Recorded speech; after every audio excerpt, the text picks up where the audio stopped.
Мин Туктарова Лейсен, Габдулла Тукай, кыршык. Кеше мин шүдлек açtым, андағы кыршыкны кыткардым. Кимелсіз тұтқынымны кең ешіл урманға кайтардым. Аңар бирдім азатлык мин, өзімді шул вакыт көрдім. Тынычлап калды никтер, һәм дамым иркенләде күңлем. Күзем берлем азаттым, кыршыгым урман таба açты.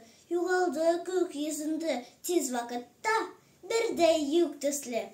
Ишеп киткәндә ул шундый матурлап сайрады мумлы.